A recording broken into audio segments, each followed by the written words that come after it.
Dans cette vidéo, nous explorerons les différents types d'atomes qui existent, en parlant d'abord d'éléments, puis d'isotopes. Nous verrons ce que signifie la masse atomique moyenne, et également comment est organisé le tableau périodique. Ensuite, nous prendrons quelques exemples types d'exercices que nous résolverons ensemble. Il s'agit ici d'une vidéo destinée au travail autonome, dans le cas de l'absence d'un élève en classe.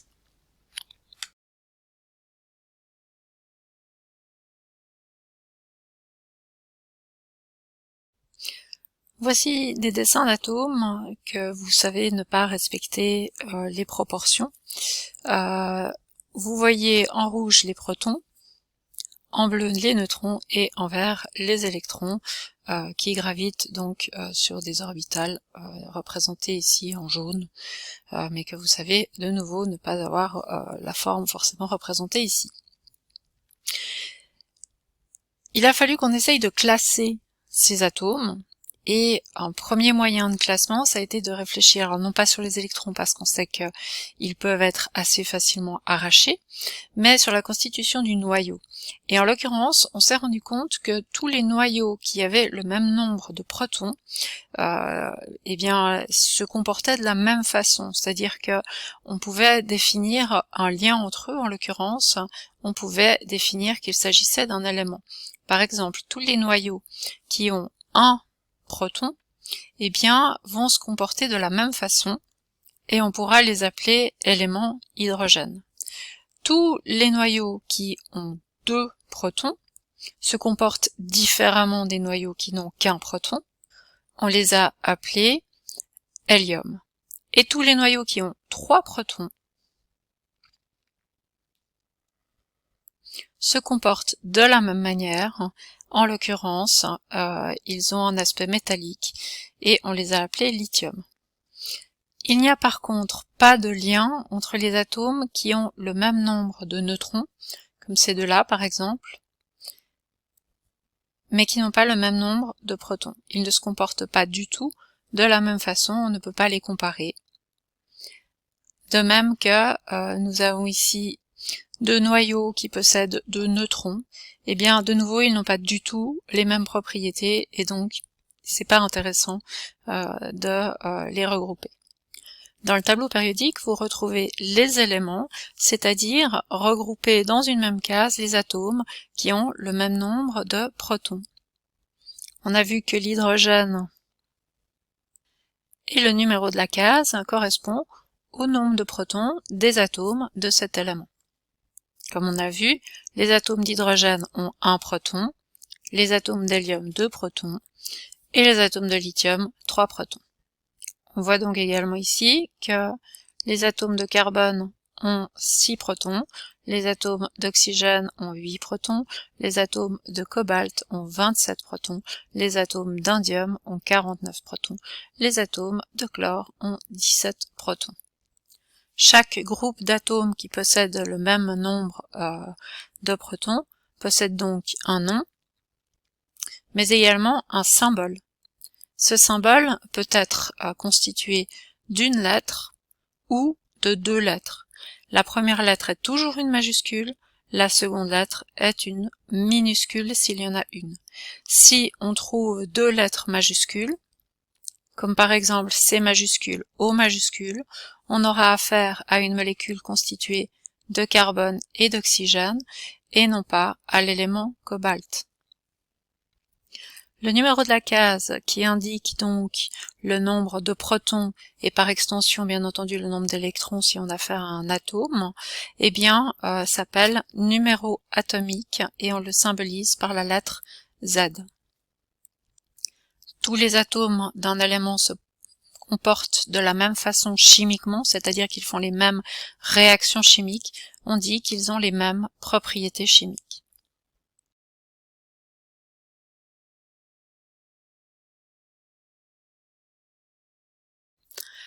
Nous avons donc vu que nous classons les atomes dans un premier temps en fonction du nombre de protons qui définit leurs propriétés chimiques. Ici, nous repérons des atomes qui ont un proton, qui sont donc des atomes de l'élément hydrogène, et quelques atomes qui ont deux protons, et sont donc des atomes d'hélium. Il est toutefois intéressant de noter qu'à l'intérieur de ces éléments, on va pouvoir trouver des atomes différents. Parmi les atomes de l'élément hydrogène, j'en aurai certains qui n'auront pas de neutrons, j'en aurai qui auront un neutron, et d'autres encore qui pourront avoir 2 neutrons. Leurs propriétés chimiques seront les mêmes, mais leur masse sera différente. Si dans mon noyau j'ai un proton qui pèse 1 U, eh bien la masse de chaque atome d'hydrogène qui n'est constitué que d'un proton sera de 1 U. On parlera d'hydrogène 1. Et on utilisera le symbole 1H. Si j'ai des atomes d'hydrogène qui possèdent un proton et un neutron, comme chacun pèse 1 U, cela signifie que ces atomes d'hydrogène pèseront en tout 2 U. À ce moment-là, on parlera d'hydrogène 2. Et on utilisera le symbole 2H. Enfin, il existe également de l'hydrogène 3. Cet hydrogène 3 a des propriétés nucléaires différentes, c'est-à-dire qu'il est radioactif contrairement aux deux autres, et on voit que distinguer les isotopes sera intéressant en chimie nucléaire, et ce ne sera pas intéressant en chimie classique, la chimie que nous allons utiliser cette année, mais en chimie nucléaire ce sera important. L'hydrogène qui possède un proton et 2 neutrons, l'hydrogène 3, est donc radioactif. Pour votre culture générale, sachez que l'hydrogène est le seul élément dont les isotopes possèdent des noms différents de l'élément. En l'occurrence, l'hydrogène 2 s'appelle également deutérium et l'hydrogène 3 tritium. Notons également que l'hydrogène est le seul élément dont le noyau peut ne pas contenir de neutrons. Dès le moment où on veut approcher 2 protons positifs pour former un noyau, on a affaire à une forte répulsion électrostatique. Avec les neutrons, on ajoute un autre type de force qui, elle, est attractive et qui va pouvoir contrer en fait cette répulsion. On l'appelle la force forte. Sans cette force, eh bien entendu que les protons vont se repousser. Donc 2 protons seuls vont se repousser. Si vous faites entrer en jeu des neutrons, eh bien vous aurez la force forte qui va contrer les répulsions électrostatiques. Pour les petits noyaux, nous avons généralement un proton pour un neutron. Pour les noyaux les plus grands que l'on peut trouver dans la nature, on a plutôt 3 neutrons pour 2 protons.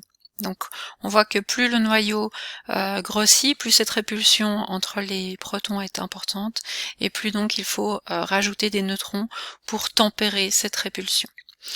Regardons encore l'hélium que nous avons ici sous les yeux. Nous voyons que nous avons 2 types de noyaux différents. Ici, nous avons de l'hélium qui pèse 3, puisqu'il a 2 protons et 1 neutron. Et ici, nous avons 2 noyaux qui vont peser 4, puisqu'ils ont 2 protons et 2 neutrons. Il s'agit donc d'hélium 4. Un groupement d'atomes qui possède le même nombre de protons fait donc partie du même élément. Un groupement d'atomes qui possède le même nombre de protons mais également le même nombre de neutrons fait partie du même isotope. L'élément hydrogène qui est présenté ici en haut est donc constitué de 3 isotopes. L'isotope d'hydrogène 1, le plus présent dans la nature, l'isotope d'hydrogène 2 qui est beaucoup moins présent, et l'isotope d'hydrogène 3 qui existe en trace. Dans le cas de l'hélium ici, on a représenté seulement 2 isotopes, l'isotope d'hélium 4 et l'isotope d'hélium 3. J'attire votre attention sur le fait que la place de la masse autour du symbole est importante. Nous utiliserons d'autres places, en l'occurrence celle-ci pour indiquer une éventuelle charge, celle-ci pour indiquer la quantité, vous le savez déjà, comme par exemple dans H2O. Et puis en chimie nucléaire, on indiquera également, c'est un peu un pléonasme, le nombre de protons qui constitue l'élément.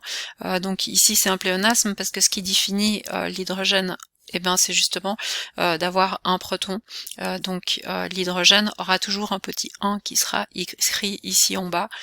Quoi qu'il arrive, on sait ce qui définit le fait qu'un atome fait partie de l'hydrogène. Mais dans le cas de la chimie nucléaire, parfois cette indication peut nous être utile et nous prendrons la peine de l'écrire. Dans d'autres cas, nous éviterons de l'écrire parce que ce n'est pas nécessaire. Du moment que vous indiquez qu'il s'agit de l'hydrogène, on sait qu'il est constitué d'un proton. Il suffit d'aller voir le numéro de la case dans le tableau périodique, c'est-à-dire le numéro atomique.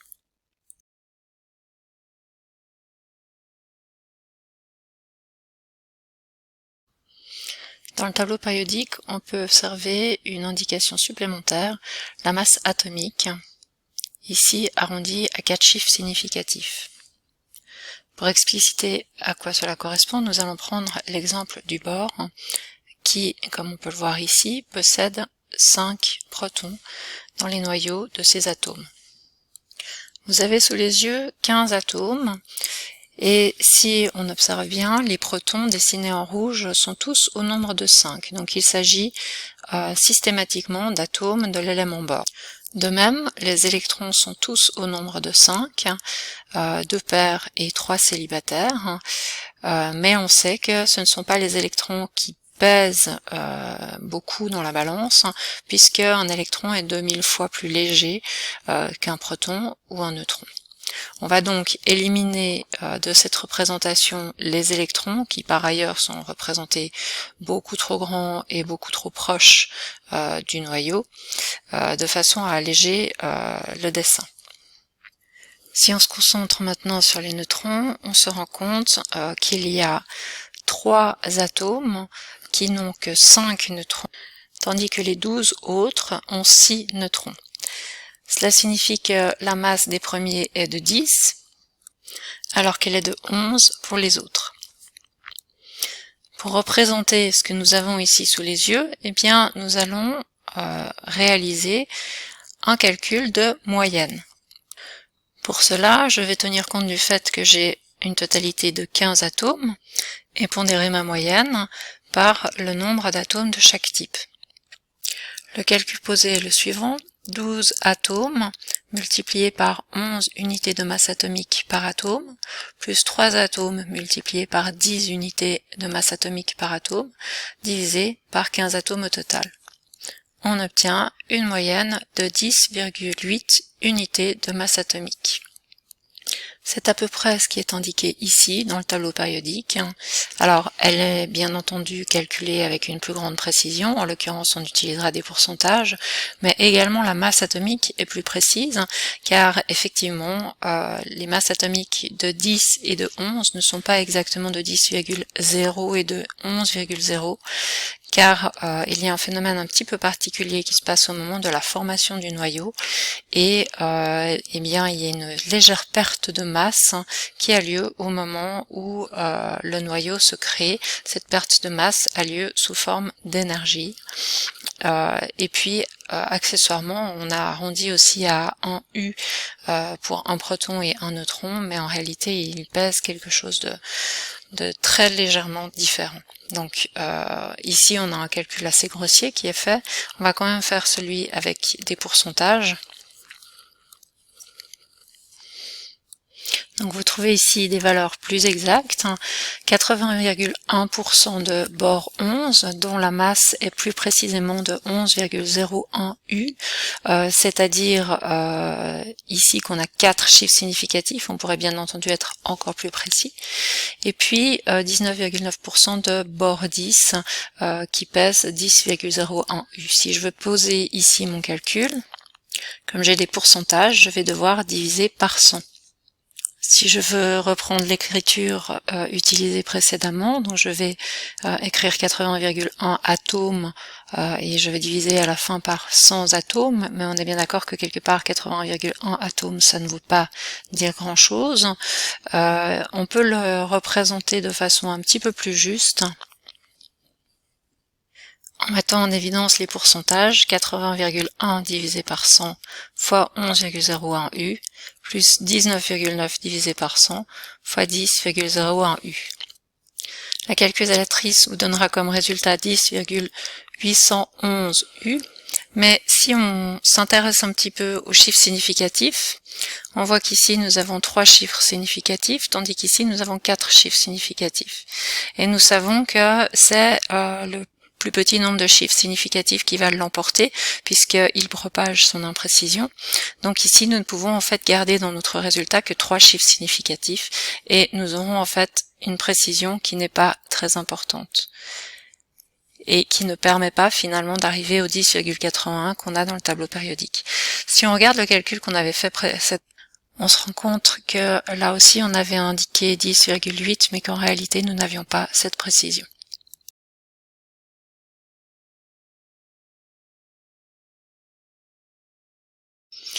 Dimitri Mendeleïev a mis au point ce qu'on appelle le tableau périodique, en soit la première classification des éléments qui se basait sur la masse de ces éléments et sur leurs propriétés chimiques. Par exemple, certains atomes avaient été repérés comme réagissant de façon violente avec l'oxygène et l'eau.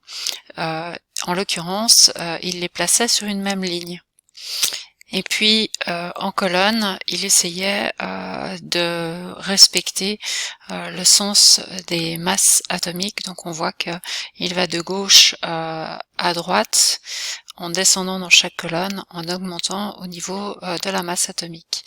Et ce qui est très intéressant dans la proposition de Mendeleïev, c'est qu'il a eu le courage de laisser des inconnus, de prédire en fait la présence d'éléments chimiques qui n'existaient pas encore. Et donc au lieu d'essayer de faire fonctionner ce tableau en s'acharnant à se baser uniquement sur ce qui était déjà découvert, il a eu le cran de laisser des trous, et plus tard ces trous ont été comblés et le tableau périodique a pu prendre la forme qu'on lui connaît et qui est actuellement complète. Notons que il a été inversé ce tableau périodique, puisque en fait ce qui était à l'époque des lignes est devenu des colonnes et vice versa, et qu'il a été complété au point qu'apparaissent également des éléments artificiels. Ce sont tous ceux dont le symbole est évidé, comme par exemple ici le rutherfordium tout en bas, ou le technétium, une exception qui se trouve au milieu du tableau périodique. Au niveau de la structure du tableau périodique, nous notons également que les 2 dernières lignes ont été placées en dessous par commodité, simplement pour pouvoir faire passer ce tableau périodique sur une feuille A4, mais en réalité les numéros 58 à 71 sont à placer ici, et les numéros 90 à 103 sont à placer ici. Il devrait donc avoir une forme beaucoup plus allongée. L'élément naturel le plus lourd est l'élément uranium. Ensuite, ils sont tous artificiels. Et puis, l'élément naturel stable le plus lourd est le bismuth. Après le bismuth, tous les éléments sont radioactifs, c'est-à-dire qu'ils se décomposent petit à petit et disparaissent petit à petit, mais cela peut être fait en termes de millions d'années. C'est pour ça par exemple que l'uranium ne vient pas du tout à manquer, dans le sens où eh bien il se désintègre, la moitié de l'uranium disparaît tous les 10 puissance 9 ans à peu près.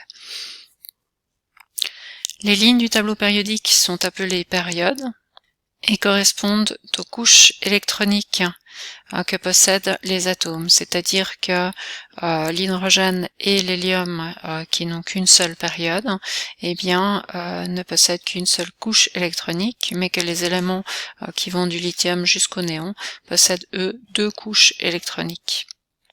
Les colonnes sont-elles appelées familles?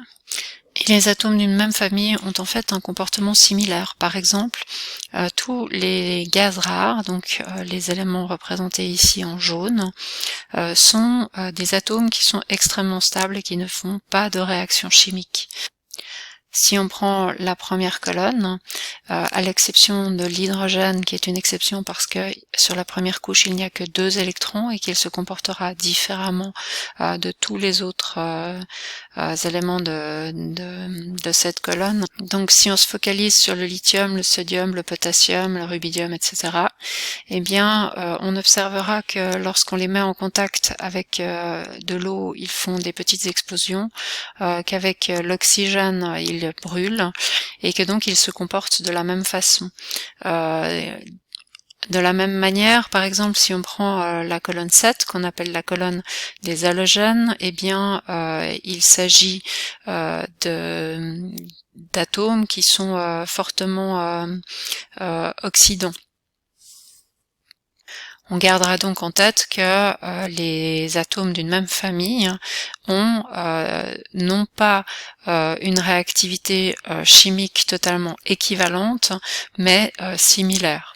En l'occurrence, ça va dépendre du nombre d'électrons qu'il y a sur la dernière couche électronique, puisque c'est la dernière couche électronique qui va participer aux réactions chimiques. Au dos du tableau périodique, on comprend ce qu'ont en commun les éléments d'une même famille.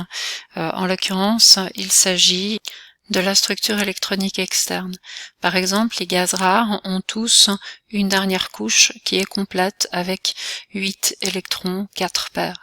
Le lithium, le sodium, le potassium ont tous sur leur dernière couche un seul électron, ce qui les rend très réactifs. Ils ont tendance à vouloir se débarrasser de cet électron qui les rend plus instables pour pouvoir ressembler aux gaz rares qui eux sont tellement stables qu'ils n'ont pas besoin de faire de réaction chimique, etc. Si on regarde donc deuxième colonne de célibataires, etc.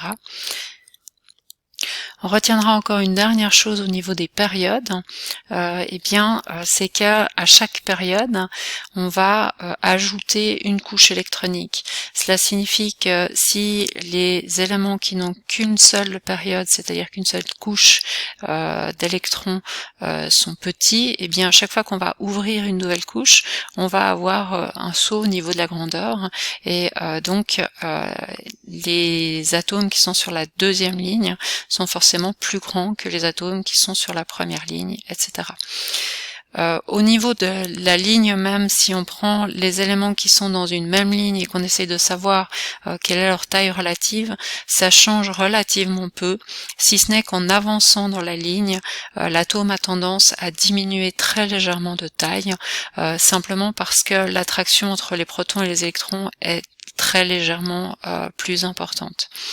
Et puis que on a à peu près la même distance au niveau de la couche, donc c'est le seul critère qui varie, mais ça c'est pas très important. Vous pouvez garder en tête que finalement les atomes d'une même période ont une taille plus ou moins équivalente. Enfin, dernier petit truc par rapport à ce tableau périodique, vous trouvez au centre ici une liste par ordre alphabétique des éléments qui vous permet, si vous galérez pour trouver un élément parce que celui-ci n'a pas un symbole qui correspond par exemple à son nom, eh bien vous pouvez le retrouver plus facilement. Par exemple, l'étain est classé à la fois sous étain et sous SN, puisque ça ne correspond pas, de même que le sodium Na est classé à la fois sous S et sous N. Il s'agit en fait, les noms ne semblent ne pas avoir de sens pour nous, mais en réalité ça a un sens dans une autre langue. Par exemple, pour le sodium en allemand, il se dit natrium, ou bien pour l'or qui s'écrit AU, eh bien c'est en latin que l'on dit aurum. Donc pour vous ça n'a pas de sens, mais dans une autre langue ça a du sens et ça n'a pas été choisi au hasard.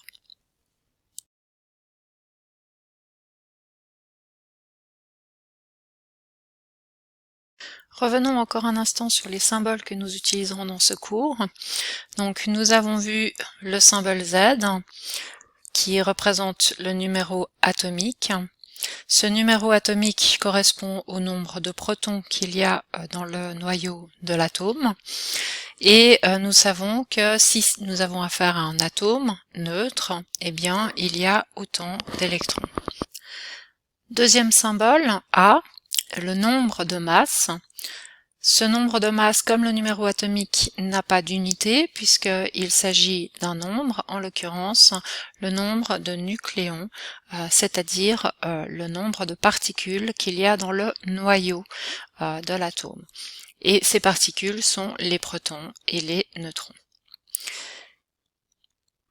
Nous représentons l'élément avec en haut à gauche ce nombre de masses. Nous avons vu par exemple le bord 10 et le bord 11. Lorsqu'on parle, on met ce nombre de masses après le nom de l'élément, mais lorsque l'on dessine le symbole, on l'indique en haut à gauche.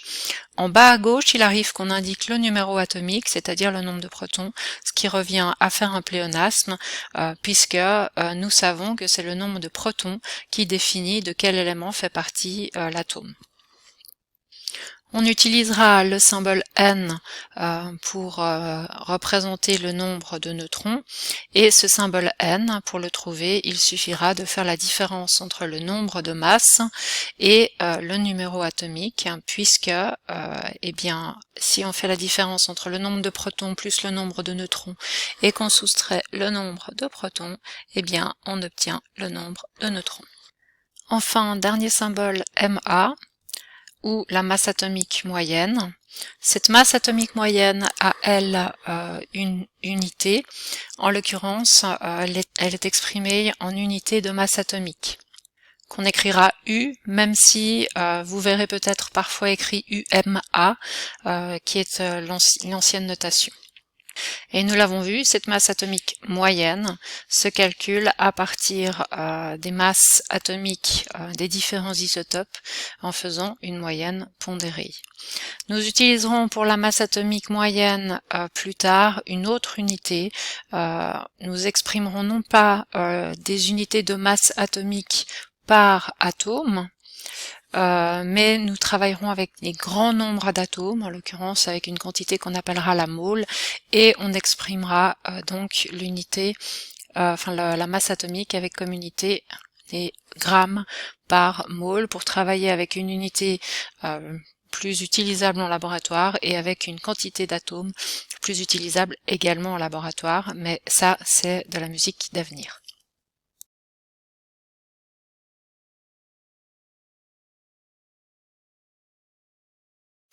Pour illustrer ce que nous avons vu sur les éléments et isotopes, nous allons essayer de remplir le tableau que voici. On nous propose pour la première ligne un atome de néon 20. Eh bien, la première chose que l'on déduit, c'est que nous avons un atome dont le nombre de masse vaut 20. Nous savons que le symbole du nombre de masse est A. Ensuite, nous allons dans le tableau périodique. Nous voyons que le numéro atomique du néon est de 10. Le symbole du numéro atomique est Z. Nous avons également vu que la case est jaune, ce qui signifie qu'il s'agit d'un gaz rare. On ne voit pas ici la légende qui est tout en bas à gauche du tableau périodique. Et cette case nous apprend également que le symbole de l'élément néon est Ne. Nous ne pouvons toutefois pas juste écrire Ne, car cela signifierait tout type de néon. Or ici on nous parle du néon 20, il faut donc préciser qu'il s'agit du néon 20 en indiquant le petit 20 en haut à gauche.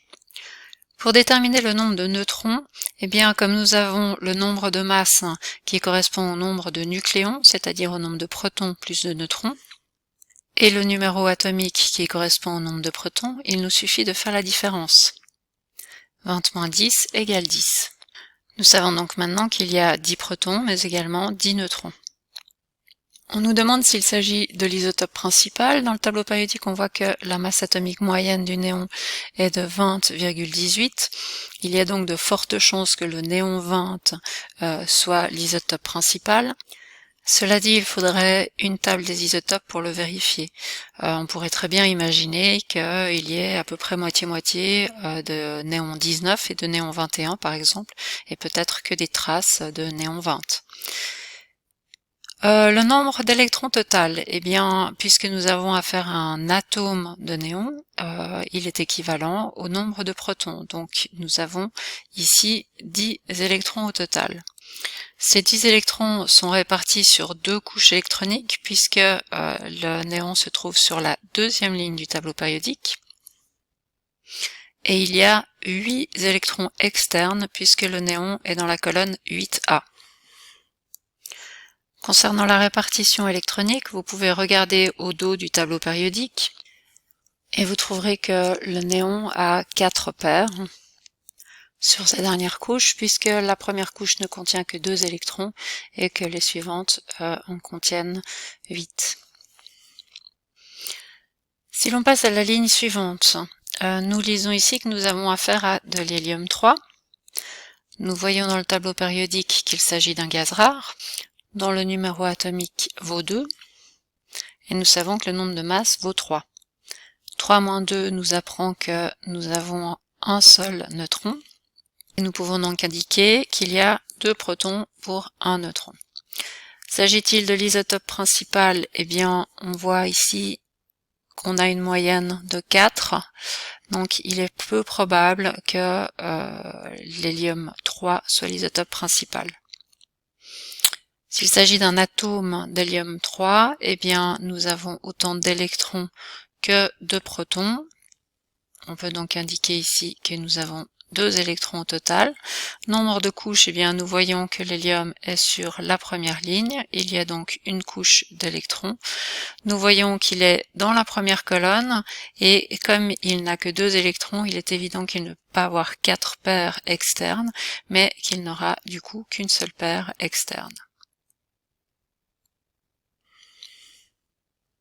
Dernière ligne, on ne nous indique pas cette fois de quel élément il s'agit, mais on nous dit que Z vaut 7, donc le numéro atomique vaut 7. Si nous allons dans le tableau périodique et cherchons la case numéro 7, nous tombons sur l'azote. Et puis, eh bien, nous voyons que il y a 8 neutrons, donc 8 neutrons plus 7 protons, nous avons un nombre de masse de 15, ce qui signifie que nous avons affaire à de l'azote 15. La case est verte, l'azote est donc un non-métal. Nous connaissons le nombre de protons qui est égal à Z, nous connaissons le nombre de neutrons qui est N, et puis on nous demande s'il s'agit de l'isotope principal. Si nous regardons ici, nous avons affaire à l'azote 14 comme isotope principal probablement. Or ici, nous avons affaire à de l'azote 15. Il est donc fort peu probable que ce soit l'isotope principal. Cas un petit peu particulier, on voit ici qu'on nous indique un nombre d'électrons total qui est différent du nombre de protons. En fait, nous n'avons pas affaire à un atome d'azote 15, nous avons affaire à un ion d'azote 15, et donc quelque chose qui n'est pas neutre. Il va donc falloir indiquer la charge de ce ion, et en l'occurrence, s'il y a 3 électrons négatifs en plus, eh bien ça veut dire qu'il y a 3 charges négatives de trop, et que ce ion sera 3 fois chargé négativement. Le nombre de couches externes, eh bien l'azote est sur la deuxième couche, donc il y a toujours 2 couches externes, même si on a rajouté 3 électrons, parce qu'en rajoutant 3 électrons, eh bien nous avons fait ressembler notre azote à du néon. Et donc au niveau du nombre d'électrons externes, nous avons plus une paire et 3 célibataires comme aurait eu l'azote, l'atome d'azote, mais nous avons 4 paires comme a le néon, et en l'occurrence eh bien 8 électrons externes.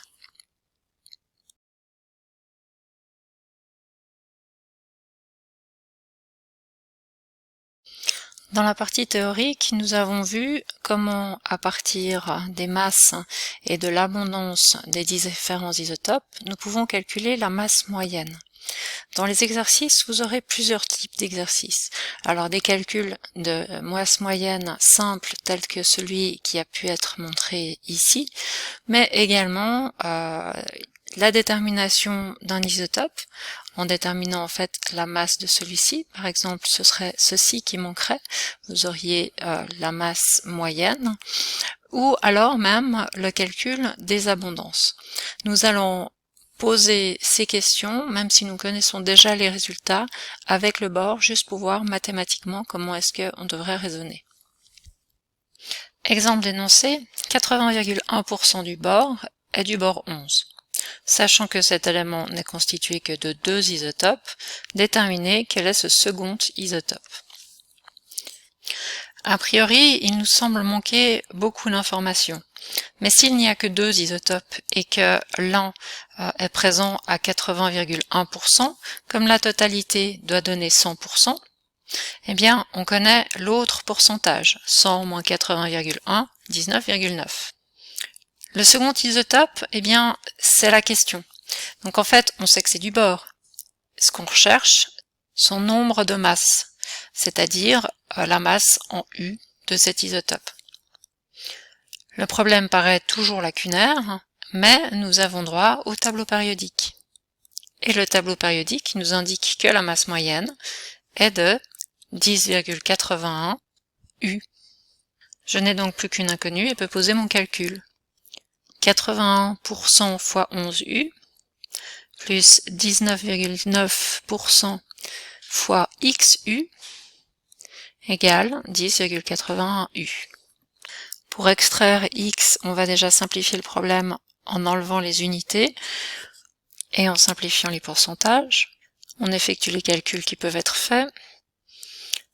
On isole X. On continue en faisant les calculs qui peuvent être faits et on calcule X. Vous trouvez ainsi que X a une masse de 10,04, ce qui signifie qu'il s'agit du bord 10. Un autre problème qui aurait pu être posé et qui peut nous sembler pas trivial est de déterminer l'abondance des isotopes en connaissant la constitution en isotopes d'un élément. Ici, on prend de nouveau l'élément bord et dans l'énoncé, on nous dit qu'il est constitué de 2 isotopes, on précise le bord 10 et le bord 11 et on nous demande de calculer l'abondance relative. A priori, il y a beaucoup d'inconnus, mais nous savons que dans le tableau périodique, nous allons trouver la masse moyenne. Cela nous laisse toujours 2 inconnus, mais ces 2 inconnus sont en réalité liés, parce que si je connais l'une, je connais l'autre, puisque en additionnant les deux, je dois trouver 100%. Cela signifie que si je l'exprime en pourcentage, eh bien, si je pose que X est l'abondance en bord 10, eh bien l'abondance en bord 11 sera simplement 100 moins X. Et du coup, je peux poser mon calcul. Maintenant que mon calcul est posé de façon correcte, eh bien je vais le résoudre mathématiquement et pour cela je peux me permettre d'enlever les unités. Je vais simplifier ma fraction. 100 sur 100 moins x sur 100, c'est-à-dire 1 moins x sur 100. Je vais propager le 11, ce qui me donnera 11 moins 11x sur 100. Je vais grouper les x d'un côté et les chiffres de l'autre, du signe égal. 10,81 moins 11, là, moins 0,19. Comme à gauche, nous avons le même dénominateur, nous pouvons simplifier la fraction. Et 10x moins 11x, c'est bien sûr moins 1x. Je peux simplifier les deux signes moins et passer le 100 qui est au dénominateur à gauche au numérateur à droite. J'obtiens donc que x égale 19. Si je reviens à mon problème de départ, x était l'abondance en bord 10, exprimée en pourcent, et nous avions pour le bord 11 une abondance de 100 moins x, soit 81%. Nous voyons que nous n'avons pas tout à fait les mêmes valeurs que nous avions utilisées dans le calcul initial. Je vous rappelle qu'il y a des problèmes de précision. Nous avons ici travaillé avec du bord 10 pour lequel nous avons pris une masse de 10,0 alors que ce n'est pas le cas. C'est plutôt 10,1 Et encore, hein, ici on est avec une précision que de 3 chiffres significatifs et 11,1 dans le cas du bord 11. Ce qui explique que du coup on a une différence et qu'on n'obtienne pas le 19,9 qu'on avait au départ mais seulement 19% et qu'on n'obtienne pas le 80,1 qu'on avait au départ mais 80%. C'est cela dit une très bonne approximation et ce sont quand même des calculs qui ont du sens pour se faire une idée de ce qu'il y a dans la nature sans avoir une précision extrême comme on a besoin par exemple dans le tableau périodique.